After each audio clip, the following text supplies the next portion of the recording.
Activity creates activity, right? And many of us go, we have a goal. I want to sell 30 cars a month, or I want to make 100K.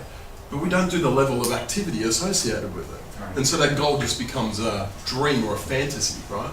And so what I want you, it's on your screens, I want you to have a go at writing some of the goals yourself, whether this is a personal goal, whether this is a financial goal. Your why.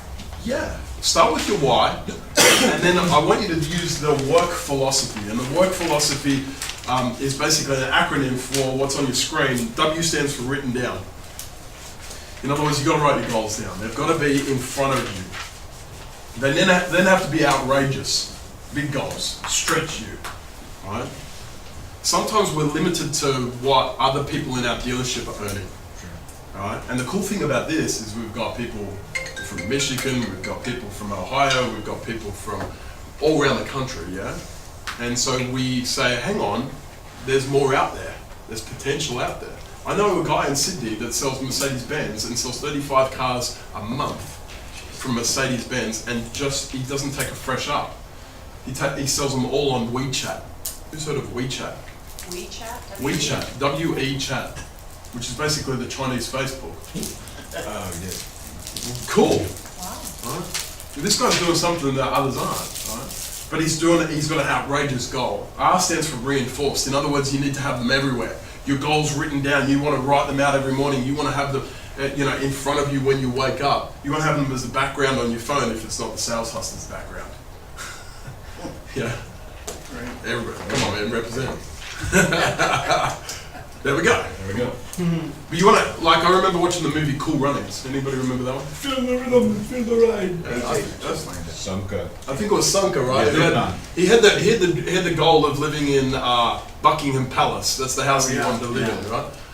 And unfortunately, he had to marry the Queen in order to do that. But I'd rather come up short on a massive goal and hit a mediocre goal. You say, I want to go to Hawaii on holiday. It's cool. Which hotel are you going to stay at? How much does that cost? Right? Set yourself the target of the Hilton at Waikiki or whatever it might be, rather than the place that you've stayed at before that's 4 streets back from the beach, right? Set the massive goal. Right? And K, I couldn't think of any other. Kick butt action. Yeah, so it has to have kick butt action steps. In other words, massive action, right? Associated with that goal. So what I want you to do, take 2 minutes. I want you to think about one goal that you have for the next, might be 90 days, it might be the next year, whatever it might be. It might be a short-term, medium-term, or long-term goal. I want you to write a goal down. I want you to then stretch it, make it outrageous, right?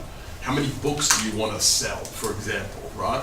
Where are you going to put that number, right? It might be the amount of cars that you sell. When I used to work for Mitsubishi Motors as the national sales trainer, they wanted to hit 70,000 units in the calendar year in Australia.